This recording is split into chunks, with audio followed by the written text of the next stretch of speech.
ஜனநாயக கட்டமைப்பில் அரசு அப்படிங்கிறது அதை தேர்ந்தெடுக்கக்கூடிய மக்களுடைய எண்ணங்களின் பிரதிபலிப்பு தான். மக்கள் என்ன எதிர்பார்க்குறாங்களோ, மக்களுடைய தேவைகள் எதிர்பார்ப்புகள் என்னவாக இருக்கிறதோ அதன் அடிப்படையில் தான் அரசாங்கமும் அமையும். இந்த வகையில் ஒரு அரசு தவறாக தேர்ந்தெடுக்கப்படுகிறது அப்படின்னா அதுக்கு முழு பொறுப்பேற்க வேண்டியது மக்கள் தான். ஜனநாயகத்தோட அடிப்படை கோட்பாடும் இதுதான். ஒரு நல்ல அரசு நல்ல மக்களால் தேர்வு செய்யப்படுது. ஆனால் ஒரு கெட்ட அரசு கெட்ட எண்ணம் கொண்ட, கெட்ட சிந்தனைகள் கொண்ட, கெட்ட சமூக உளவியல் கொண்ட மக்களால் தான் தேர்ந்தெடுக்கப்படுது. ஒரு அரசு தொடர்ந்து தவறு செய்து அந்த அரசு மறுபடியும் மக்களால் தேர்வு செய்யப்படவும் செய்யுது. ரொம்ப விசித்திரமாக இருந்தாலும் இதுதான் யதார்த்தமான ஒரு உண்மை கூட. அந்த அரசு தொடர்ச்சியாக தவறு செய்து ஆனால் அந்த தவறை இயல்பான ஒரு மனநிலையிடம் மக்கள் கடந்து போகிறாங்க. மறுபடியும் அந்த அரசாங்கத்தை தேர்ந்தெடுக்கிறாங்க. அந்த ஒரு கட்சி அதையே அரசாங்கமாக தேர்ந்தெடுக்கிறாங்க. மக்களால் தேர்ந்தெடுக்கப்படக்கூடிய இந்த மக்கள் மன்ற பிரதிநிதிகளும் அந்த பிரதிநிதிகள் உருவாக்கக்கூடிய சட்டப்படி உருவாக்கப்படும் நிர்வாகத்துறை மற்றும் நீதித்துறை இது எல்லாமே பொறுப்பில்லாமல் சுயநல நோக்கோட ஒரு மக்கள் மீது, மக்கள் நலன் மீது அக்கறை இல்லாமல் செயல்படுறாங்க அப்படின்னா மக்களும் சுயநலவாதிகளாகவும் பொது நலனில் அக்கறை இல்லாமல் மாறிட்டாங்க அப்படிங்கிற மாதிரி தான் நம்ம பார்க்க முடியும். ஏன்னா ஜனநாயகத்தில் மக்கள் தான் அரசாங்கத்தை தேர்ந்தெடுக்கிறாங்க. மக்கள் தான் அரசாங்கம், அரசு தான் மக்கள். இதை நம்ம நல்லா புரிஞ்சுக்கணும். மக்களுடைய மனநிலையே குற்றம் பண்ணுற மாதிரியும் பாவம் பண்ணுற மாதிரியும் சுயநல எண்ணத்தோடையும் ஃபுல்லாக மாறி போச்சு. இதை நம்மளை சுற்றி நம்ம பார்க்கலாம். நம்ம ஒரு இடத்துல 4 டூ வீலர் நிப்பாட்டுற இடம் இருக்கும். ஆனால் நம்ம மக்கள் என்ன பண்ணுவாங்க தெரியுமா? போய் அந்த இடத்துல கிராஸாக பைக்கை நிப்பாட்டுவாங்க, சைடில் வர போட்டு வச்சுட்டு போயிடுவாங்க. மற்ற யாருமே அந்த இடத்துல தங்களோட இருசக்கர வாகனங்களையும் நிப்பாட்ட முடியாத சொல்லிட்டு இருக்கும். 3 பேர் வண்டியை நிப்பாட்டியிருப்பாங்க. பின்னால் ஒருத்தர் அப்படி கிராஸாக நிப்பாட்டி சைடில் போட்டு வச்சுட்டு போயிடுவார். அந்த நபர் திரும்ப வர்ற வரைக்கும் இந்த 3 நபர்களும் பைக் எடுக்க முடியாது. இந்த நிப்பாட்டின பைக்கும் முன்னாலையும் தள்ள முடியாது, பின்னாலையும் தள்ள முடியாது. இப்படி ஒரு சூழல் இருக்கும். சில பேருக்கு 3 cent 5 cent 10 cent 20 cent acre கணக்கில் நிறைய பட்டா இடங்கள் இருக்கும், சொந்த இடங்கள். அந்த இடத்துல அவங்க கட்டுமானங்கள் கட்டுறதுக்கு முயற்சி பண்ணும்போது அனுமதி கேட்டு அரசாங்கத்தை நாடுவாங்க. லோக்கல் பஞ்சாயத்தையோ கார்பரேஷனையோ நாடும்போது அதில் கட்டுமானங்கள் கட்டுறதுக்கு ஒரு அனுமதி கொடுப்பாங்க, சில விதிமுறைகளோடு கொடுப்பாங்க. அந்த கட்டப்படக்கூடிய கட்டுமானம் அப்படிங்கிறது பட்டா இடத்துக்குள்ள கொஞ்சம் சொந்த இடத்துல கொஞ்சம் இடங்கள் ஒரு சில அடிகள் விட்டு தான் அந்த கட்டுமானத்தை கட்டணும் அப்படிங்கிற மாதிரியான கட்டுப்பாடுகள்லாம் எல்லா பில்டிங் அப்ரூவல்லையுமே இருக்கும். ஆனால் மக்கள் என்ன பண்ணுவாங்க அப்படின்னா அந்த பில்டிங்கை, அந்த கட்டுமானத்தை தங்களோட சொந்த இடம் முழுக்க கட்டிட்டு அந்த ஃப்ளோரிங்கு, ஸ்டெப்பு, கார் ஷெட்டு இது எல்லாத்தையுமே என்ன பண்ணுவாங்க அப்படின்னா அரசு புறமுக இடங்கள்லாம் தான் கட்டுவாங்க, செப்டி டேங்க் வரைக்குமே. இப்படி பல விஷயங்களை நம்ம பேசிகிட்டே போகலாம். ஒரு சமூகம் சுய கட்டுப்பாடு இல்லாமல் ஒரு தான் தோண்டித்தனமாக சமூகமாக மாறிக்கிட்டு இருக்கு அப்படிங்கிறது வெளிப்படையாகவே நமக்கு தெரியுது. மக்களுடைய இந்த மனநிலை தான் அரசாங்கத்துடைய வெளிப்பாடாகவும் இருக்குது அப்படிங்கிற மாதிரி நம்ம பார்க்க முடியும். அரசாங்கம் தவறாய் போச்சு, அரசியல்வாதிகள் ஊழல் பண்ண ஆரம்பிச்சிட்டாங்க, அதனால மக்களும் வேற வழி இல்லாமல் கிடைக்கிற சந்தர்ப்பத்தை ஃபுல்லாக பயன்படுத்துகிறாங்க, அவங்களும் கரப்ட் ஆயிடுச்சாங்க அப்படிங்கிற மாதிரியான ஒரு விஷயம் சமூக ஊடகங்கள் மூலமாகவும் சினிமாக்கள் மூலமாகவும் மக்கள் மனசில் திணிக்கப்படுது. ஆனால் இது உண்மை கிடையாது. இது அப்படியே நம்ம ரிவர்ஸில் தான் பார்க்கணும். மக்கள் மனநிலை சுயநலம் சார்ந்து போகுது, அதனால தான் அரசாங்கம் இப்படி ஆகுது அப்படிங்கிற மாதிரி தான் நம்ம பார்க்க முடியும். இப்போ இந்த சூழலில் இந்த நடுநிலையாக இருக்கக்கூடியவர்களும் அறம் சார்ந்து சிந்திக்கக்கூடியவங்களுக்கும் ஒரு பெரிய குழப்பம் இருக்கும். யாரை தேர்ந்தெடுக்கிறது? நல்லவர்கள் ஆட்சிக்கு வருவாங்களா? நல்லவர்கள் ஆட்சிக்கு வந்தால் அந்த ஆட்சி நல்லபடியாக போகும் அப்படிங்கிறது. இந்த மக்கள் ரொம்ப சிறுபான்மையாக இருப்பாங்க. அதனால தான் இந்த மக்கள் வாக்களிக்கக்கூடிய கட்சி எப்போவுமே ஆட்சிக்கு வர்றதில்லை, நல்லவர்கள் எப்போவுமே ஆட்சிக்கு வர்றதில்லை. நம்ம தொடர்ச்சியாக பார்த்துக்கிட்டு இருக்கோம். வரக்கூடிய எல்லா அரசுலையுமே கரெக்டாக இருக்க காரணமே இந்த அடிப்படையான ஒரு விஷயம் தான். ரொம்ப நல்ல ஒரு மனிதராக தேர்தலில் நின்னா அந்த மனிதரை மக்கள் தோற்கடிச்சிருவாங்க. பெரிய அயோக்கியனாக இருப்பான், லஞ்சம், ஊழல், கொலை கற்பழிப்புன்னு எல்லாம் பண்ணியிருப்பான், ஆனால் அவனை மக்கள் தேர்ந்தெடுப்பார்கள். இதுதான் தொடர்ச்சியாக நம்ம பார்த்துட்டு இருக்கோம், நம்மளை சுற்றி நடந்துகிட்டு இருக்கு. தொடர்ச்சியான தேர்தல்களில் இது நடந்துகிட்டும் கிடையாது. பொதுவாக இந்த ஜனநாயகம் அப்படிங்கிறதுக்குள்ள நம்ம யோசிக்காத ஒரு விஷயம் உண்டு. இன்னைக்கு இந்த ஓட்டு அரசியல் முறையை நம்ம ஒரு பிளைண்டா அப்படி பார்த்துட்டு போயிட்டே இருக்கோம். இது வேற ஒரு பார்வையில் பார்க்கணும். உதாரணத்துக்கு தமிழ்நாட்டை நம்ம எடுத்துட்டோம் அப்படின்னா, தமிழ்நாட்டுக்குள்ள இப்போ ஒரு 10 கோடி மக்கள் இருக்காங்கன்னு வச்சுக்கோம். இந்த 10 கோடி பேர்ல 6 கோடி பேருக்கு ஓட்டுரிமை இருக்கும். இந்த 6 கோடி பேர்ல ஒரு 80% மக்கள் ஓட்டு போடுறாங்க அப்படின்னா 4 கோடியே 80 லட்சம் பேர் வந்துருவாங்க. இந்த 4 கோடியே 80 லட்சத்துல ஒரு 38% 40% வாக்கு வாங்கக்கூடிய கட்சி ஆட்சி அதிகாரத்தை பிடிக்கும். ஓவராலாக நம்ம பார்த்தோம் அப்படின்னா 40% ஓட்டு அப்படிங்கிறது கிட்டத்தட்ட 2 கோடி நபருடைய ஓட்டு. மொத்தத்தில் இருக்கக்கூடிய இந்த 10 கோடி மக்கள்ல வெறும் 2 கோடி பேர் தேர்ந்தெடுக்கக்கூடிய அரசாங்கம் தான் இன்னைக்கு நம்மளா ஆட்சி பண்ணிக்கிட்டு இருக்கு. இந்த ஜனநாயக கட்டமைப்போட மிகப்பெரிய தோல்வி அப்படிங்கிறது இதுதான். பெரும்பான்மை மக்களின் ஆதரவு இல்லாமல் சிறுபான்மை மக்களாக தேர்ந்தெடுக்கப்படக்கூடிய ஒரு கட்சி தான் ஆட்சியில் இருக்கும். இது இங்கன்ல உலகம் முழுக்க இந்த நடைமுறை தான் இருக்கு. இப்போ வெறும் 20% மக்களால் தேர்வு செய்யப்படுற இந்த அரசாங்கம் அப்படிங்கிறது 100% மக்களின் தலையெழுத்தையும் தீர்மானிக்கிறது அப்படிங்கிறது ஒரு சரியான நடைமுறை ஆகுமா அப்படின்னா அது சரியான நடைமுறையாகவும் இருக்காது. இந்த தேர்வு முறைகள் ஜாதி, இனம், மத வாரியாக அனைவருக்கும் ஒரு சரியான பிரதிநிதித்துவத்தை கொடுக்காமலே போயிருது. இதுவும் நம்ம நடைமுறையில் பார்த்துக்கிட்டு தான் இருக்கிறோம். இன்னைக்கு வந்து சிறுபான்மை சமூகங்கள் ஆட்சியில் இருக்கு, பெரும்பான்மை சமூகங்களால் ஆட்சிக்கு வர முடியவே இல்லை. இப்போ இதுதான் இங்கே இருக்குது. அப்போ இந்த கட்டமைப்பு மாற்றி அமைக்கப்படணும், இந்த ஜனநாயகத்தின் தோல்வி விவாதமாக்கப்படணும், இந்த தேர்வு முறை அடுத்த கட்டத்தை நோக்கி நகரணும் அப்படிங்கிறது எல்லாரோட எதிர்பார்ப்பாகவும் இருக்கணும். உண்மையை சொன்னால் இப்போ நடைமுறையில் இருக்கக்கூடிய இந்த ஜனநாயகம் உருவாக்கப்பட்ட நோக்கமே சிறுபான்மை மக்கள் ஒரு அரசை தேர்ந்தெடுத்து அந்த அரசு அதிகாரத்தில் உட்கார வைக்கணும், அது பெரும்பான்மை மக்களை ஆட்சி செய்யணும் அப்படிங்கிற ஒரு பேசிக்கான ஒரு கான்செப்ட் தான். உலக அளவில் இப்படி தேர்வு செய்யப்படக்கூடிய பெரும்பான்மையான அரசுகளிலும் லஞ்சம், சுரண்டல், பெரிய பெரிய முதலாளிகளுக்கு சேவை செய்கிறது, இந்த மாதிரியான ஒரே வகையான போக்கு உலகம் முழுக்கவே இருக்கும். இதில் எந்த ஜனநாயக நாடுமே விதிவிலக்காகவும் இருக்காது. இந்தியாவானாலும் சரி, அமெரிக்காவானாலும் சரி, பிரிட்டன் ஆனாலும் சரி, நீங்கள் உலகத்தில் எந்த ஜனநாயக நாடு எடுத்துக்கிட்டாலும் இந்த முறைகளை வந்து நீங்கள் அந்த நாடுகளில் உள்ள நாடுகளுக்குள்ளே பார்க்க முடியும். இதுதான் ஒரு இன்டர்நேஷனல் செட்டப்பாகவே இருக்குது. இதை முதல்ல வந்து நம்ம தெளிவாக புரிஞ்சுக்கணும். ஐயா காமராஜர் அவர்கள் நிறைய நன்மைகளை இந்த மண்ணுக்கு செஞ்சிருக்காரு, தமிழர்களுக்கும் பண்ணியிருக்காரு, தமிழ் மண்ணுக்கும் பண்ணியிருக்காரு. நீண்ட காலமாக தமிழர்கள் பயன்பெறும் வகையிலான பல விஷயங்களை தமிழர்களுக்கு பண்ணியிருக்காரு. இது எல்லா தமிழ் தேசிய அன்பர்களும் சாதாரண அரசியல்வாதிகளும் கூட பேசக்கூடிய ஒரு விஷயம். அவரை பாராட்டக்கூடிய நபர்கள் அதிகம், விமர்சனம் பண்ணக்கூடிய நபர்கள் ரொம்ப கம்மியாக இருக்கிறாங்க. ஆனாலும் அண்ணாதுரை அவர்களால் காமராஜர் தோற்கடிக்கப்படுகிறார். இது எப்படி அப்படிங்கிற கேள்விக்கான விடை நமக்கு தெரிஞ்சாலே நாம் எந்த மாதிரியான கட்டமைப்புல இருக்கோம், நாம் தேர்ந்தெடுக்கக்கூடிய நபர்கள் எந்த தகுதியுடன் இருக்கிறாங்க அப்படிங்கிறத நமக்கு ரொம்ப நல்லாவே புரிஞ்சிடும். நம்ம நடைமுறை அரசியலை பார்த்தோம் அப்படின்னா, சீமானவர்கள் ஒரு பக்கம் திராவிட கட்சிகளை, குறிப்பாக திராவிட முன்னேற்ற கழகத்தை கடுமையாக கிழிப்பாரு, விமர்சனம் பண்ணுவார், ரொம்ப எக்ஸ்ட்ரீம் லெவல்ல எல்லாம் போய் நின்று திட்டுவார். ஆனா ஒரு இடத்துல அவர் இறங்கி போய் மாண்பு, பண்பு, சகோதர சண்டை அப்படின்னு சொல்லி ஒரு உறவு நிலையை பேணக்கூடிய ஒரு நிலையையும் வெளிப்படுத்துவார். இது மக்களுக்கே சில நேரங்களில் பெரிய குழப்பத்தை விளைவிக்கும். இவர் என்ன நிலைப்பாட்டில் தான் இருக்கிறாரு, ஒரு நேரம் அப்படி திட்டுறாரு, மானங்கிட்ட கிளி கிழிக்கிறாரு, இன்னொரு பக்கம் பார்த்தா ரொம்ப கொஞ்சி குழாவிக்கிட்டு இருக்காரு அப்படிங்கிற மாதிரி குழப்பம் மக்கள்கிட்ட இருக்கும். நிறைய மக்கள் சீமானவருடைய பேச்சுக்களால் ஈர்க்கப்பட்டு கவரப்பட்டு வரும் நிலையில சீமானுடைய இந்த மாதிரியான நடவடிக்கைகள் அவங்களை குழப்பம். இந்த இடத்துல சீமானவர்களை ஆதரிக்கணுமா விமர்சனம் பண்ணணுமா அப்படின்னு தெரியாம நிறைய பேர் குழம்பி நிற்பாங்க. உண்மையிலேயே இவர் மக்களுக்கான அரசியலை தான் முன்னெடுக்கிறாரா, இல்லைனா நம்மளை முட்டாளாக்குறாரா, இல்லைனா உண்மையிலேயே இதுதான் தமிழுடைய பண்பாடா மாண்பா அப்படிங்கிற கேள்விகள் தொடர்ந்து அவங்களுக்குள்ள எழுந்துகிட்டே இருக்கும். ஆரியம் அப்படிங்கிற தலைமையின் கீழே இந்தியம் அப்படிங்கிற ஒரு கட்டமைப்பை உருவாக்குன பிரிட்டிஷ்க்கு அந்த இந்தியத்தை பாதுகாக்க வேண்டிய கட்டாயம் இருக்கு. அதே மாதிரி திராவிடம் அப்படிங்கிற கட்டமைப்பை பாதுகாக்க வேண்டிய கட்டாயம் பிரிட்டிஷுக்கும் ஆரியத்துக்கும் இருக்கு. இப்போ இந்த சீமானும் திராவிடமும் சண்டை போடுறாங்க, ஆனா சில இடங்கள்ல சமரசமாகவும் ஆகிக்கிறாங்க. இதே மாதிரியான ஒரு மாடலை நீங்க எங்க பார்க்க முடியும் அப்படின்னா, திராவிடமும் ஆரியமும் சில இடங்கள்ல கடுமையா முட்டிக்குவாங்க.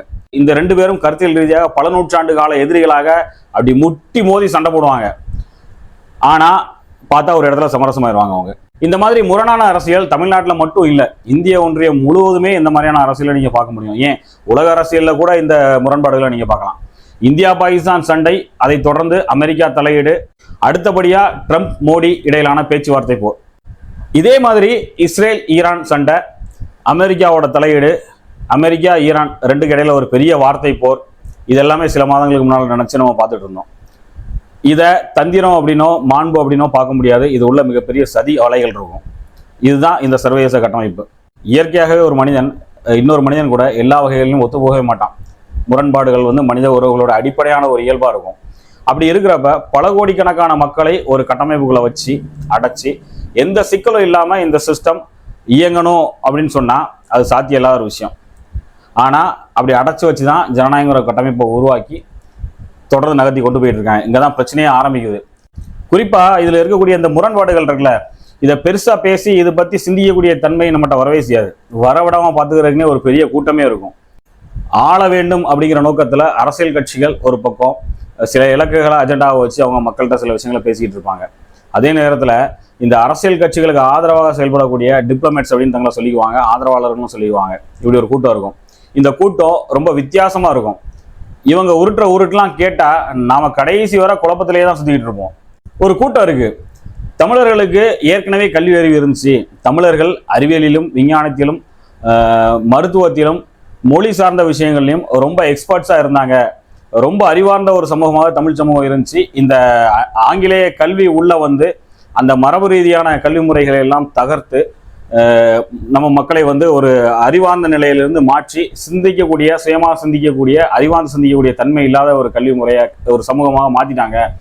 இந்த ஆங்கிலேய கல்வி முறையை பூத்தப்பட்டதுக்கு அப்புறம் தான் தமிழ் சமூகங்களுக்குள்ள தமிழர்களுக்கு இடையில சிந்திக்கும் திறன் எல்லாமே மழுங்கடிக்கப்பட்டுச்சு அப்படிங்கிற மாதிரியான ஒரு கருத்தை ஒரு பக்கம் வைப்பாங்க.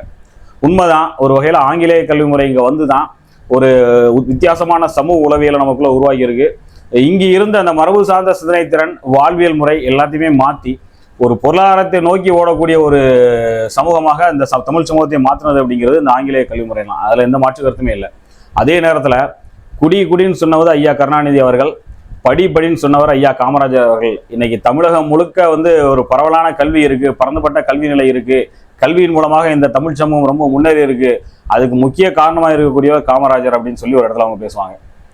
இப்போ முன்னால நம்முடைய பாரம்பரிய கல்வி முறை அழிஞ்சிச்சு, இந்த ஆங்கிலேய கல்வி முறை தான் நம்மளுடைய அறிவு கண்களை மழுங்கடிச்சிச்சு அப்படின்னு சொல்லக்கூடிய நபர்களும், ஐயா காமராஜர் அவர்கள் திறந்த கல்விக்கூடங்கள் இன்னைக்கு நம்மளை பெரிய அளவில் வளர்ச்சியை நோக்கி கொண்டு போயிருக்கு அப்படின்னு சொல்லக்கூடிய நபர்களும் ஒரே ஆளாக தான் இருப்பாங்க. இப்படி முரண்பட்டு பேசக்கூடிய விவகாரம் அப்படிங்கிறது அரசியல்ல ஒரு இயல்பான விஷயமாவே மாறி போச்சு. இதுதான் என்ன ஆகுது அப்படின்னா, புரட்சி அப்படிங்கிறத ஒரு கோமாளித்தனமான பார்வையில நம்மளை பார்க்கக்கூடிய ஒரு சூழலை உருவாக்கிறது. ஆனா நம்ம கவனிக்க வேண்டிய விஷயம் வேற. ஐயா காமராஜர் அவர்கள் நிறைய சாதனைகளை எல்லாம் பண்ணாரு, நிறைய நன்மைகளை நம்ம தமிழகத்துக்கு பண்ணியிருக்காரு. என்ன இருந்தாலும் இந்த மக்கள் காமராஜர் அவர்களை தோற்கடித்து அண்ணாதுரை அவர்களை ஆட்சி அதிகாரத்தில் உட்கார வச்சிருக்காங்க. அண்ணாதுரை அவர்கள் சிறந்த பேச்சாற்றல் கொண்டவர். அந்த சமயத்தில் இருந்த மக்களுடைய பிரச்சனைகள்லாம் ரொம்ப தீவிரமாக பேசினாரு. இதெல்லாம் தாண்டி இந்திய எதிர்ப்பு போராட்டம், திராவிட முன்னேற்ற கழகம் அண்ணாதுரை அவர்களின் தலைமையில் ஆட்சி அமைப்பதற்கு மிக முக்கியமாக காரணமாக அமைந்தது. இப்படிங்கிறதெல்லாம் நம்ம வரலாறுல பார்க்குறோம். இந்த போராட்டத்தை திராவிட முன்னேற்ற கழகம் தான் முன்னாள் நின்று நடத்துச்சா, தலைமையேற்று நடத்துச்சா அப்படிங்கிறத தாண்டி அந்த போராட்டத்தோட ஒட்டுமொத்த கிரெடிட்டையும் அவர்கள் அறுவடை செய்து நல்ல மதிப்போடு தமிழ்நாட்டுக்குள் இருந்த ஐயா காமராஜர் அவர்களை தோற்கடித்து அண்ணாதுரை அவர்களை அரிய நிலை ஏற்றியது. இது யாராலையுமே மறுக்க முடியாத ஒரு உண்மை. இப்போ இந்த மாதிரி சீமான் அவர்களும் நல்ல பேச்சாற்றல் கொண்ட நபராக தான் இருக்கிறாரு. மக்களை ரொம்ப கவர்ற வகையில் பேசுறாரு, ரொம்ப அட்ராக்டிவா பேசுறாரு. இதெல்லாம் ஒரு பக்கம் இருந்தாலுமே சில கற்பனைகளையும் சில பொய்களையும் அவர் உள்ள அடிச்சு விட்டுறாரு.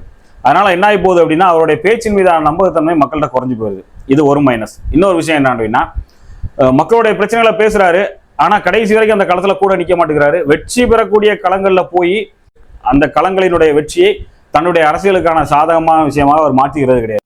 நம்ம கண்ணு முன்னால நமக்கு ஒரு 3 வகையான அரசியல் இருக்கும். ஒன்று, மக்களுடைய தேவைகளை அறிந்து மக்களுடைய எண்ண ஓட்டங்களை சரியாக புரிந்து கொண்டு அதற்கு ஏற்ற வகையிலாக ஒரு ப்ராக்ரஸிவான அரசியலை கொடுக்குறோம், மக்கள் எதிர்பார்க்குற மாதிரியான, மக்கள் எளிமையாக சுகபோகமாக வாழ்வதற்கு ஏற்ற வகையிலான ஒரு அரசை, ஒரு நிர்வாக முறையை நாங்கள் தர்றோம் அப்படின்னு சொல்லி மக்களுக்கு வாக்குறுதி கொடுத்து பேசக்கூடிய ஒரு ப்ராக்ரஸிவ் அப்படிங்கிற பேரில் நடக்கக்கூடிய, முற்போக்கு வளர்ச்சி அப்படிங்கிற பேரில் நடக்கக்கூடிய ஒரு அரசியல். இரண்டாவது, நாம் சுரண்டப்படுறோம், நமது உரிமை எல்லாமே பறிக்கப்படுது, இந்த அதிகார வர்க்கத்துக்கு எதிராக நம்ம போராடணும், இந்த கட்டமைப்புக்கு எதிராக நம்ம போராடி நம்முடைய உரிமைகளை நாம் மீட்டெடுக்கணும், நம்முடைய வாழ்வாதாரத்தை, நம்முடைய எதிர்காலத்தை, நம்முடைய பாரம்பரிய வாழ்வை, நம் வளங்களை எல்லாம் பாதுகாக்கணும், அதை அப்படியே அடுத்த தலைமுறை கொடுக்கணும் அப்படிங்கிற ஒரு கொள்கையோட அந்த வல்லாதிக சக்திகளுக்கு எதிராக ஆயுதங்களை ஏந்தி தொடர்ந்து போராடக்கூடிய ஒரு அரசியல். இதை புரட்சி அரசியல் அப்படின்னு கூட சொல்லலாம். அடுத்ததாக மூன்றாவதாக ஒரு அரசியல் இருக்கு. அது என்ன அப்படின்னா, இந்த இரண்டாவதா நான் சொன்ன தற்சார்பு அடிப்படையிலான புரட்சி அரசியல் இருக்குல்ல, இந்த இருக்கிற கட்டமைப்புக்குள்ளேயே இந்த அரசியலை பண்ணுவோம், இப்போ இருக்கக்கூடிய இந்த கட்டமைப்புக்குள்ள, இந்த தேசிய கட்டமைப்புக்குள்ள, மாநில கட்டமைப்புக்குள்ளேயே இந்த அரசியலை நம்ம பண்ணலாம், இதன் மூலமாக நம்ம ஒரு பெரிய மாற்றத்தை இந்த சமூகத்தில் கொண்டு வந்துக்கலாம் அப்படின்னு சொல்லி ஒரு கற்பனைவாதமான விஷயங்களை பேசி மக்களுடைய எண்ண ஓட்டம் ஒன்று இருக்கும்ல, மக்கள் ஒரு பார்வையில் இருப்பாங்க, இந்த எண்ண ஓட்டங்களுக்கு எதிராக கற்பனைவாதமான ஒரு விஷயங்களை பேசுவாங்க. இது பெரும்பான்மையான மக்களால் ஏற்றுக்கொள்ள முடியாத, அதை அடாப்ட் ஆக முடியுமான்னு யோசிக்க கூட முடியாத ஒரு சூழலில் இந்த அரசியல் இருக்கும். அதனால இந்த அரசியல் பெரும்பான்மையான மக்களால் பொதுவாக ஏற்றுக்கொள்ளப்படாது. இந்த 2 கட்ட நிலை ஆரோக்கியமான அரசியலாக, மக்களை நிர்வகிக்கக்கூடிய அதிகாரத்தை பெறக்கூடிய அரசியலாக என்னைக்குமே மாறாது. இந்த மாதிரியான பேச்சுக்களை மக்கள் ரசிப்பாங்க, ரொம்ப கொண்டாடுவாங்க. ஆனால் அந்த ரசிக்கிற மனநிலையோட, கொண்டாடுற மனநிலையோட கடந்து போவாங்களே தவிர அது ஒரு கோமாளித்தனமான விஷயமா பார்ப்பாங்க. அப்படி பேசக்கூடிய நபர்களை அதிகாரத்தில் வைத்து அழகு பார்க்கணும், அவங்க கையில் அதிகாரத்தை கொடுக்கணும் அப்படிங்கிறத மக்கள் ஒருபோதுமே நினைக்க மாட்டாங்க, ஏற்றுக்க மாட்டாங்க. அப்படின்னு சொல்றதை விட இதெல்லாம் நடைமுறையில அவங்களுடைய வாழ்வியலோட பொருந்தி போக முடியாத ஒரு விஷயங்களா இருக்கும். இதை முதல்ல இந்த அரசியலை பேசக்கூடிய நபர்கள் புரிஞ்சுக்கணும். இந்த அரசியல் தான் சீமான் இங்க பேசிட்டு இருக்காரு. ஒருவேளை மக்களோட சிந்தனை ஓட்டங்களுக்கும் எதிர்பார்ப்புகளுக்குமான வகையில் ஒரு அரசியலை பேசி ஆட்சிக்கு கொள்கை ரீதியா நம்ம பேசிட்டு இருக்க வாழ்வியல் முறைகள், மாற்றங்கள், இது எல்லாத்தையுமே சட்டப்பூர்வமாக மக்கள்கிட்ட திணிக்கலாம். காலப்போக்கில் அதன் நன்மைகளை மக்கள் புரிஞ்சுக்கிட்டா அது ஆரோக்கியமான மாற்றமா இருக்கு, அதனால ஏத்துக்கும் அப்படிங்கிற ஒரு எண்ணத்துக்கு அவங்க வரலாம். ஆனா 5 வருஷத்துக்குள்ள இந்த மாற்றங்களை எல்லாம் அந்த மக்கள் ஏத்துக்குவாங்களா அப்படிங்கிறது ரொம்ப சந்தேகமான ஒரு விஷயம் தான். இப்போ நம்ம வந்து வளர்ந்துகிட்டு இருக்கோம், ஒரு வளர்ச்சி பாதையை நோக்கி போய்கிட்டு இருக்கோம். ஒரு காட்டு மிராண்டித்தனமான வாழ்க்கையில இருந்து நாகரிக வாழ்க்கைக்குள்ள வந்துட்டோம். இப்போதைய வளர்ச்சிகள் நம்முடைய தேவைகளை பூர்த்தி செய்து நம்முடைய வாழ்வாதாரத்தை வளர்த்து குடிசைகளில் வாழ்ந்துட்டு இருந்தவங்கலாம் பெரிய பெரிய கட்டிடங்களில் வாழ வச்சுட்டு இருக்கு. சாதாரண பள்ளிகளில் படித்தவங்கலாம் உலக தரத்திலான பள்ளிக்கூடங்களில் படிக்க வச்சுட்டு இருக்கு. சாதாரண கைப்பக்குவ மருத்துவ முறைகளை பின்பற்றி கொண்டிருந்தவர்கள் எல்லாருமே இன்னைக்கு வந்து பெரிய பெரிய மாடர்ன் மெடிக்கல் சிஸ்டத்தை எல்லாத்தையும் ஆக்சஸ் பண்றாங்க, பயன்படுத்துறாங்க. இந்த மாதிரியான நிறைய விஷயங்களை அரசுகள் சொல்லி மக்களை தொடர்ந்து நம்ப வச்சு அது தொடர்பாகவே வாக்குறுதிகள் கொடுத்து நிறைய இலவசங்களையும் கொடுத்து மக்களை வந்து ரொம்ப கஷ்டப்படாம செழிப்பா வாழ வைக்கிறோம் அப்படிங்கிற மாதிரியான ஒரு வாக்குறுதிகளை கொடுத்து இப்போ இந்த ப்ராக்ரஸிவ் அரசியல் பேசக்கூடிய ஆட்சியாளர்கள் கட்சிகள் தொடர்ந்து தங்களோட ஆட்சி அதிகாரத்தை தக்க வச்சுக்கிறாங்க. இதுக்கு உதாரணமாக அவங்க வளர்ந்துட்டு இருக்கக்கூடிய நாடுகள், வளர்ந்த நாடுகள் எல்லாம் காமிச்சு அங்க உள்ள மக்களுடைய வாழ்வியல் முறைகள்லாம் காமிச்சு அங்கெல்லாம் எவ்வளவு சந்தோஷமா இருக்காங்க பாருங்க, இந்த மாதிரி நம்மளும் வாழலாம் அப்படிங்கிற மாதிரியான ஒரு கனவுக்குள்ள மக்களை வச்சு இந்த அரசியலை தொடர்ந்து அவங்க பண்ணிட்டு இருக்காங்க. இந்த இடத்துல சீமானவர்கள் தோத்து போயிடுறாரு. ஐயா காமராஜர் அவர்களுடைய காலத்துல தொடங்கி ஐயா ஸ்டாலின் அவருடைய இப்போ இருக்கக்கூடிய காலம் வரைக்கும் இந்த ப்ராக்ரஸிவ் அப்படிங்கிற பேரில் உள்ள அரசியல் தான் மக்களால் ஏற்றுக்கொள்ளப்பட்டு அது தொடர்ந்து வெற்றி அடைஞ்சிக்கிட்டு இருக்கு. அப்போ இந்த சூழலில் ஒரு தற்சார்பு அரசியல் அப்படிங்கிற பேரில் அந்த புரட்சிக்கும் இல்லாமல் பிற்போக்குவாதத்துக்கும் இல்லாமல் ப்ராக்ரஸிவ்ங்கிற பேரில் முற்போக்குவாதத்துக்கு இல்லாமல் நடுநிலைன்னு பேசக்கூடிய அரசியல் அது வெற்றி பெறுவதற்கான சாத்தியக்கூறுகள் ரொம்ப கம்மி. ஆனால் அது மக்களுக்கு ஆரோக்கியத்தை தரக்கூடிய அரசியலாக இருந்தாலும் அது வெற்றி பெறுவதற்கான சாத்தியக்கூறுகள் ரொம்ப கம்மி. இதே நேரத்தில் இந்த ப்ராக்ரஸிவான அரசியலோட இன்னொரு பக்கத்தை நம்ம பார்க்கறது இல்லை. சிட்டுக்குருவிகள் அழிஞ்சு போச்சு, நிறைய பறவை இனங்கள் அழிஞ்சு போச்சு, நிறைய விலங்கினங்கள் அழிஞ்சு போச்சு. இந்த மண்ணு ஃபுல்லாக நம்ம வந்து நிறைய ரசாயனங்களை கொட்டி மண்ணை மலடாக்கிக்கிட்டு இருக்கோம். இயற்கையான உணவு முறைகள், வாழ்க்கை முறைகள் எல்லாம் அழிஞ்சு போச்சு. ஒரு இயல்பான வாழ்வியல்லேருந்து மாறி ஒரு செயற்கையான வாழ்வியலுக்குள்ள வந்துட்டோம். இந்த வாழ்வியல் முறைகள் மாற்றத்தினால் நிறைய நோய்கள் உருவாகி மக்கள் வந்து நிம்மதி இல்லாமல் மருத்துவமனைகளிலே வாழக்கூடிய ஒரு சூழல் இருக்கு. இன்னைக்கு வந்து மருந்துகளே உணவா திங்கக்கூடிய ஒரு சூழல் இருக்கு. இது எல்லாமே வளர்ச்சிங்கிற பேர்ல ஒரு பேர் அழிவை நமக்கு தந்துகிட்டு இருக்கு. அப்படிங்கிறது எல்லாமே தொடர்ந்து சமூக ஆர்வலர்கள் பேசிக்கிட்டே இருக்காங்க. இந்த வளர்ச்சி அப்படிங்கிற பேர்ல நடக்கக்கூடிய அழிவுகள் நம்மளை மட்டும் பாதிக்காம பறவை இனங்கள், விலங்குகள், தாவரங்கள் எல்லாத்தையுமே இந்த பூமியிலேருந்து நீர்லேருந்து எல்லாத்தையுமே அழிச்சிட்டு இருக்கு. இன்னும் சொல்ல போனால் சிட்டுக்குருவிங்கிற உயிரினம்லாம் இப்போ எங்கேயுமே பார்க்க முடியறது கிடையாது. கம்பளி பூச்சிகள் ரொம்ப ரேராக தான் பார்க்கக்கூடிய ஒரு சூழல் இருக்கு. இப்படி நிறைய உயிரினங்கள் நம்மளை சுற்றி நம்ம வாழ்க்கையில் அழிஞ்சுக்கிட்டே இருக்கு. அதை நம்ம பார்த்துக்கிட்டே தான் இருக்கிறோம். ஆனால் நம்ம வந்து அதை பெருசாகவே எடுத்துக்காம இந்த முன்னேற்றம், வளர்ச்சி அப்படிங்கிற ஒரு பாதையில தொடர்ந்து போய்கிட்டே இருக்கிறோம். இது எதையுமே நான் சொல்லலை, நிறைய சமூக ஆர்வலர்களும் நிறைய ஆய்வுகளும் இதை தொடர்ச்சி சொல்லிக்கிட்டே தான் இருக்கிறாங்க. இந்த வளர்ச்சிங்கிற பேரில் நிறைய சேதாரங்களை இந்த பூமி அடைஞ்சிக்கிட்டு இருக்கு. இந்த பூமி பேரழிவை நோக்கி போயிட்டு இருக்கிற எச்சரிக்கைகள்லாம் நம்ம காதில் வாங்காமலே கடந்து போய்கிட்டே இருக்கோம். நம்ம கேட்குறோம், ஷேர் பண்ணுறோம், அதோட முடிஞ்சிருது. அதை பற்றி ரொம்ப யோசிக்கிறது இல்லை. இந்த மாதிரியான ஒரு அரசியலை முன்னெடுத்து இந்த மாதிரியான ஒரு நிர்வாகத்தையும் வாழ்வியலையும் மக்களுக்கு கொடுக்கக்கூடிய நபர்கள் உண்மையிலேயே இந்த மனித குலத்திற்கு நல்லது தான் பண்ணுறாங்களா அப்படின்னா கண்டிப்பாக இல்லை. இவங்களுக்கு எல்லாமே சில பர்சனல் அஜெண்டாஸ் இருக்கும். அந்த பர்சனல் அஜெண்டாக்களோட எல்லைகள்னு சில விஷயங்கள் இருக்கும். அது குடும்ப நலன், ஜாதி நலன், இல்லைன்னா இளநலன், இனநலன் அப்படிங்கிற ஒரு வரையறைக்குள்ள அந்த அஜெண்டாக்கள் வந்து சுருங்கிறோம். இதில் ஐயா காமராஜர் அவர்கள்ட்ட தொடங்கி இப்போ வரைக்கும் இருக்கக்கூடிய அரசியல்வாதிகள் யாருமே இதில் விதிவிலக்கு இல்லை. காமராஜர் அவர்களை பொறுத்தவரை அவர் ரொம்ப எளிமையான ஒரு நபர். இந்த வளர்ச்சிகள் எல்லாமே எதிர்காலத்தில் வரக்கூடிய மக்களுக்கும், தமிழ் சந்ததிகளுக்கும், தலைமுறைகளுக்கும் நீண்ட காலமாக பலனளிக்கும் அப்படிங்கிற ஒரு விஷயத்தை அவர் நம்பினார். இந்த சர்வதேசம் கட்டமைத்த எல்லா பொய்களையும் அவரும் நம்பினார். இந்த சர்வதேசம் சொல்லக்கூடிய வளர்ச்சி அப்படிங்கிற விஷயத்தை அவரும் நம்பி ஏற்றுக்கிட்டார். ஆனால் அவர் கல்வியில் ஆரம்பித்து பண்ண பல விஷயங்கள் மக்களுக்கு பலனளிக்குதோ இல்லையோ இந்த முதலாளித்துவ கட்டமைப்பை ரொம்ப பலமாக்கி வச்சிருக்கு. கடந்த ஒரு 30-40 ஆண்டுகளில் இதுதான் உண்மை அப்படிங்கிறது நமக்கு ரொம்ப நல்லாவே தெரியுது.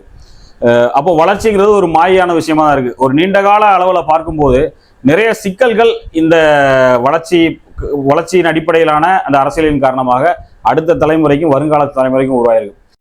சரி, இந்த வளர்ச்சிங்கிற பேர்ல மக்கள் கொஞ்சம் கொஞ்சமா செத்துக்கிட்டு இருக்காங்க. அவங்களோட ஆரோக்கியம் போய்கிட்டு இருக்கு, எதிர்காலம் போய்கிட்டு இருக்கு, அடுத்த தலைமுறைக்கான வாழ்வாதாரம் முற்றிலுமா அளிக்கப்பட்டு இருக்கு. பெருமுதலாளிகளோட லாபத்துக்காக மட்டுமே இதெல்லாம் நடக்குது. இதெல்லாம் மாற்றணும், இதுக்கு எதிராக ஒரு பெரிய புரட்சியை முன்னெடுக்கணும் அப்படின்னு மக்கள் களத்தில் இறங்கினாங்க அப்படின்னா அது ஒரு பெரிய போராட்டத்தில் போகும். அடுத்த கட்டமாக அது ஒரு பெரிய படுகொலையில் போய் முடியும். முதலாளித்துவ சக்திகளால் பெரும் அடக்குமுறைக்கு உள்ளாக்கப்பட்டு இனப்படுகொலையில் போய் இந்த மாதிரி விஷயங்கள் நிறைய முடிஞ்சிருக்கு. அதுக்கு நல்ல உதாரணம் தாமிரபரணியில் நடந்த அந்த படுகொலையும், ஈழத்தில் நடந்த அந்த இனப்படுகொலையும், தூத்துக்குடியில் நடந்த அந்த பெரும் துப்பாக்கிச்சூடு நிகழ்வும் தான். எங்களையும் எங்கள் தலைமுறையை நாங்கள் காப்பாற்றிக்கணும், இந்த பெருமுதலாளியோட சுரண்டல்லேருந்து நாங்கள் தப்பிக்கணும், இந்த வாழ்வியலை நாங்கள் வாழ்ந்துக்கிறோம் அப்படிங்கிற ஒரு நிலைப்பாட்டுக்கு போய் இந்த மக்கள் இந்த சர்வதேச எதிர்க்க துணிஞ்சா அது ரொம்ப கொடூரமான ஒரு முடிவில் தான் போய் முடியும். அப்படிங்கிறது இந்த 3 நிகழ்வுகளுமே, இது மாதிரி பல நிகழ்வுகள் இருக்குது. இது ஒரு கண்கூடான ஒரு சாட்சியாகவும் இருக்கணும். சரி, இந்த கட்டமைப்பை, இந்த வளர்ச்சியை அப்படியே ஏற்றுக்கிட்டு, இந்த ப்ராக்ரஸிவான அரசியலையும் அப்படியே ஏற்றுக்கிட்டு இப்படியே பயணிப்போம். ஒரு பெரிய இன அழிப்பை நோக்கி நம்ம நகர வேண்டாம். இப்படியே பயணிப்போம் அப்படின்னு நினைச்சாலுமே அது எப்படி இருக்கும் அப்படின்னா, வழி இல்லாத ஒரு நீண்ட கால மரணத்தை வந்து கொஞ்சம் கொஞ்சமான ஒரு மரணத்தை நமக்கு கொடுக்குற மாதிரி தான் அது இருக்கும். முதல் நடைமுறையில் நம்ம எதிர்த்து நின்னோம் அப்படின்னா உடனடியாக ஒரு மரணம், ஒரு பேரழிவு, ஒரு படுகொலை நடக்கும். இரண்டாவது, இந்த ப்ராக்ரெசிவான அரசியல் நம்ம ஏற்றுட்டு போனோம் அப்படின்னா அது ஒரு நீண்ட கால அழிவை, கொஞ்சம் கொஞ்சமான ஒரு ஸ்லோ பாய்சன் மாதிரியான ஒரு அழிவை நம்ம கொடுத்துட்டே இருக்கும். அழிவு நிச்சயம் தான். இதில் நம்ம அந்த ப்ராக்ரெசிவான அரசியலை கையில் எடுத்துக்கிட்டோம் அப்படின்னா ஸ்லோ பாய்சன் மாதிரி போகும். அது ஒரு சாஃப்ட்வேர் வெர்ஷன். புரட்சி போராட்டம்னு இறங்கிட்டோம் அப்படின்னா அது உடனடியாக ஒரு பேரழிவை உண்டாக்கும். அது ஒரு ஹார்ட்கோர் வெர்ஷன் மாதிரி இருக்கும். இந்த கட்டமைப்புகளை வேறு எந்த வகையிலான தீர்வுமே இருக்காது. இன்னைக்கு எடப்பாடி அவர்கள் எப்படி லாக் ஆகி உட்கார்ந்துருக்காரு அப்படிங்கிறது தமிழக மக்கள் எல்லாருக்குமே ரொம்ப நல்லாவே தெரிகிற ஒரு விஷயம். தான் செய்த ஊழல்கள் காரணமாக அவர் முழுமையாக ஒன்றியத்தை ஆளக்கூடிய பாரதிய ஜனதா கட்சியோட கட்டுப்பாட்டுக்குள்ளே போயிருக்காரு. இது மக்களுக்கு ரொம்ப இயல்பாகவே தெரியக்கூடிய ஒரு விஷயம்தான். அப்போ திமுக மட்டும் லாக் ஆகலையா? அப்போ அதிமுக லாக் ஆகிடுச்சு, எடப்பாடி அடிமையாயிட்டாரு, அப்போ திமுக மட்டும் மாட்டலையா அப்படின்னு கேட்காதீங்க. அந்த விஷயத்தில் திமுக சிறப்பாக லாபி பண்ணிட்டு இருக்காங்க. அவங்க வந்து வெளிப்படையாகவே ஒரு டீல் வச்சுக்குவாங்க அந்த எதிரிகள்கிட்ட. நீங்கள் அடிக்கிறதா இருந்தால் 4 சவத்துக்குள்ளே எங்களை அடிச்சுக்கோங்க, வெளியில் தெரிய வேண்டாம். வெளியில் நாங்கள் எப்பவும் போல திட்டுவோம், நீங்களும் எங்களை திட்டுங்க. நாங்கள் என்ன திட்ட போகிறோங்கிறத உங்கள்கிட்ட முன்னாடியே சொல்லிடுறோம், நீங்களும் என்ன திட்டுறீங்களோ அதை எங்கிட்ட முன்னாடியே சொல்லிடுவோங்க அப்படின்னு சொல்லி அவங்க ஏற்கனவே பாரதிய ஜனதா கூடலாம் ஒரு டீல் வச்சு தான் அவங்க அந்த விஷயத்தை கொண்டு போவாங்க. இந்த நடிப்பு தான் அவர்களுக்குன்னு ஒரு இமேஜ் இன்னைக்கு வரைக்கும் தமிழ்நாட்டில் தக்க வச்சுக்கிட்டு இருக்கு. இவங்க நடிக்கிறாங்கிறது எல்லாருக்குமே தெரியும். இந்த மாதிரியான ஒரு நடிப்பை வந்து எடப்பாடி அவர்களால் நடிக்க முடியலை. பொதுவாக திராவிடமும் ஆரியமும் வேறு கிடையாது. திராவிடமும் ஆரியம் ரெண்டுமே பங்காளிகள் தான். இது ரெண்டுமே உருவாக்குனது பிரிட்டிஷ்காரங்க தான்.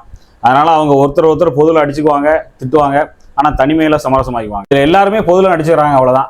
அந்த நடிப்பில் இருக்கக்கூடிய வித்தியாசம் தான் மக்கள் பார்க்கக்கூடிய விஷயம்.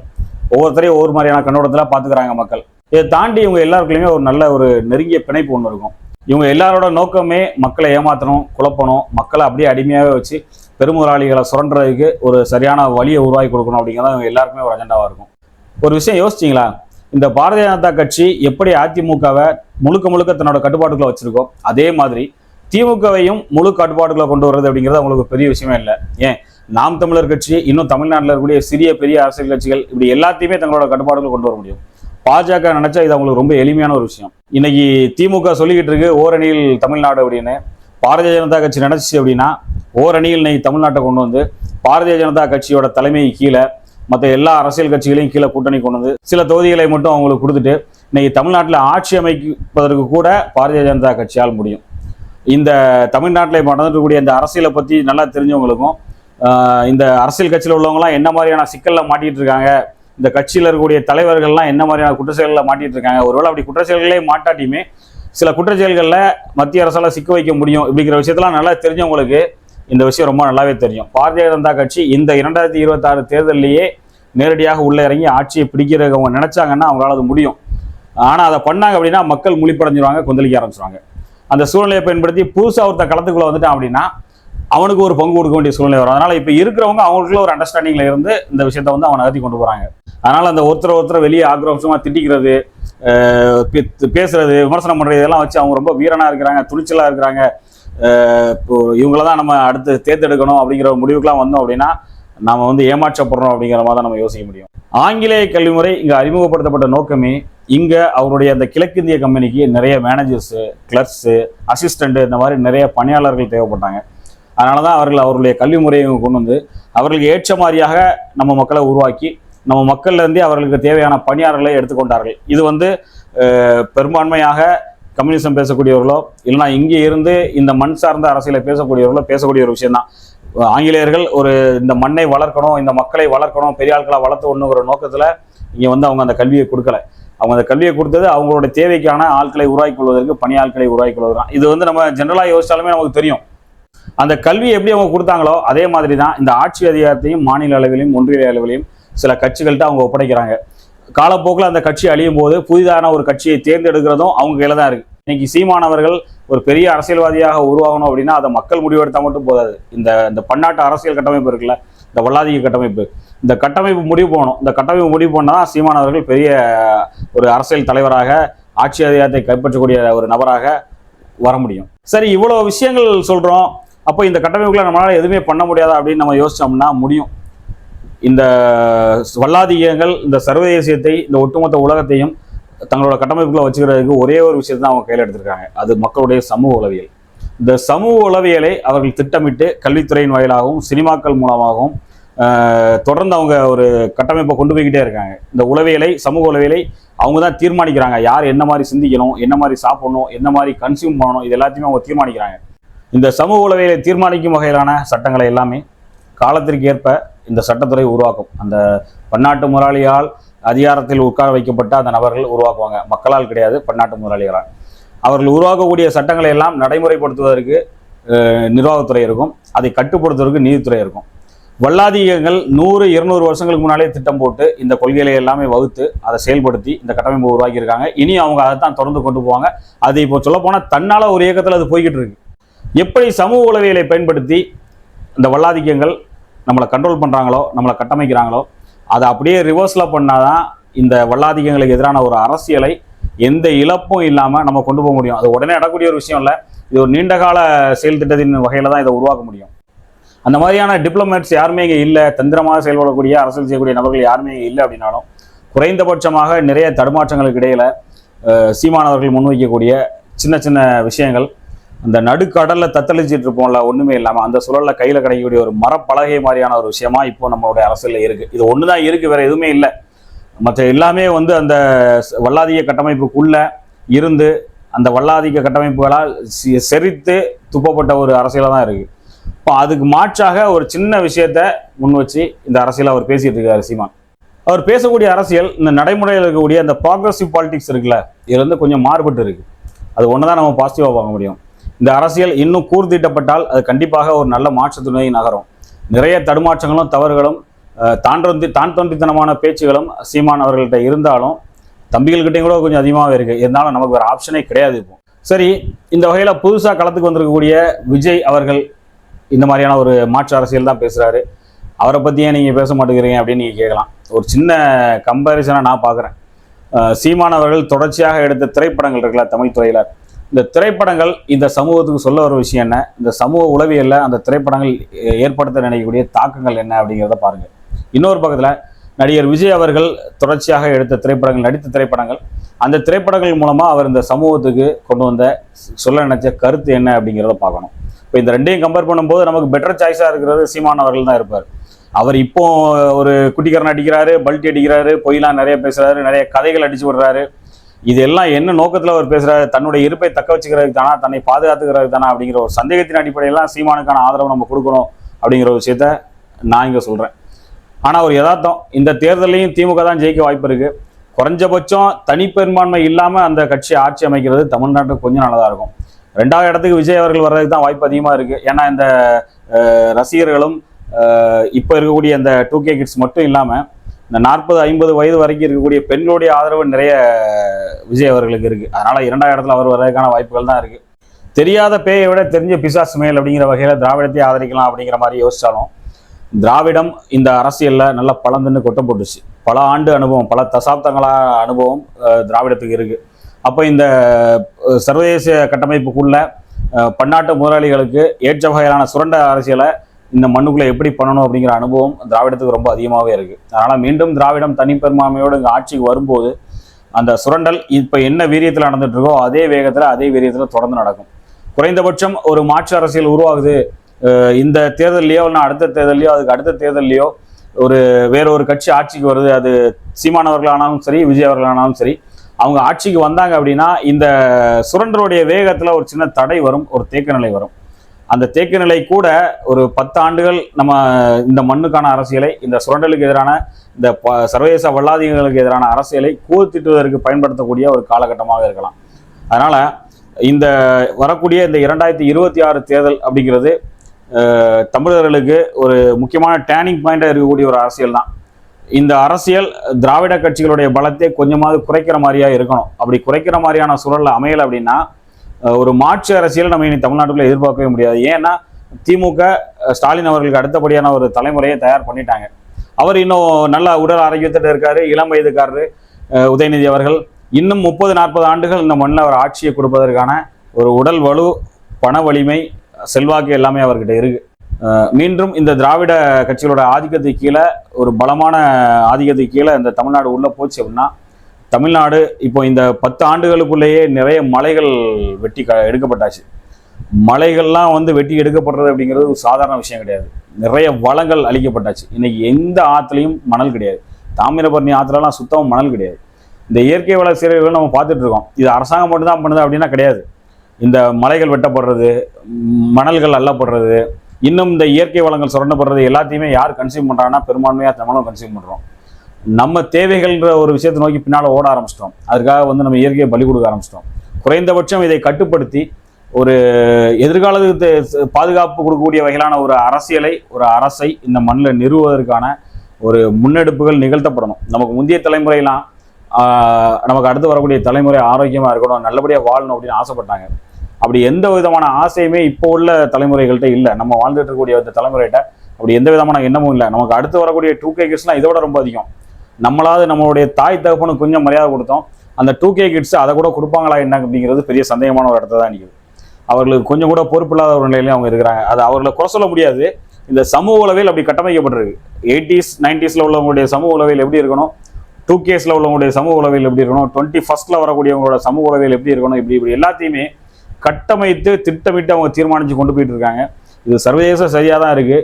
இந்த சர்வதேச சதிக்குள்ள நாம் எப்படி ஃபைட் பண்ணி நம்ம காப்பாற்றிக்க போகிறோம், தக்க வச்சுக்க போகிறோம் அப்படிங்கிறது தான் நம்மளோட விஷயங்கள் இருக்குது. இன்றைக்கி ஆப்பிரிக்கா தேசத்தில் மிகப்பெரிய மாற்றங்கள் உருவாவதற்கான சூழல்கள் உருவாகிட்டு இருக்கு. அது வெற்றிகரமாக அந்த புரட்சி வெற்றியை நோக்கி பயணிக்குமா, இல்லைன்னா மழுங்கடிக்கப்படுமா, வீழ்த்தப்படுமா அப்படிங்கிறது நமக்கு தெரியாது. அது இனி போக தான் தெரியும். ஏன்னா வல்லாதிக்கங்கள் அதை ஒரு காலமே அனுமதிக்காது. இன்னைக்கு சீனாவோட ஒரு சேஃப் ஜோனுக்குள்ள ஆப்பிரிக்கா இருக்கிற மாதிரியான ஒரு பிம்பம் இருக்கு. அதனால வல்லாதிக்கங்கள், இந்த முதலாளித்துவ சக்திகள் அதுக்குள்ள கை வைக்கிறது யோசிக்கிறாங்க. அது வேற மாதிரியான பின்விளைகளை உண்டாக்கும் அப்படின்னு. மத்திய கிழக்கிலும் ஒரு அமைதியின்மை. இப்போ இந்த சூழலுக்குள்ள தமிழ்நாட்டுக்குள்ள வரக்கூடிய இந்த தேர்தல் சர்வதேசியத்துக்கும் நமக்குமான அந்த பிணைப்பு இருக்குல்ல, பாண்டிங், அந்த டிரான்சாக்ஷன்ஸு, பரிமாற்றங்கள், இது எல்லாத்தையுமே தீர்மானிக்கக்கூடிய ஒரு தேர்தல். இந்த தேர்தல் ரொம்ப முக்கியத்துவம் வாய்ந்த ஒரு தேர்தல் தமிழ் மண்ணுக்கு. தொடர்ந்து இந்த தேர்தலில் என்னென்ன விஷயங்கள் இனி நடக்கிறதுக்கான சாத்தியக்கூறுகள் இருக்குது, மக்களுடைய சமூக உளவியல் எப்படி இருக்குது, கடந்த 5 ஆண்டுகால 10 ஆண்டுகால 20 ஆண்டுகால அரசியல் இந்த மக்கள்கிட்ட எந்த மாதிரியான மாற்றங்களை உருவாகியிருக்கு, இந்த புதிதாக உள்ளே வரக்கூடிய இந்த 2K கிட்ஸ் தலைமுறை என்ன மாதிரியான அரசியல், இந்த அரசியலை என்ன மாதிரியான கண்ணோட்டத்தில் பார்க்குறாங்க அப்படிங்கிறதெல்லாம் தொடர்ந்து நம்ம பேசுவோம்.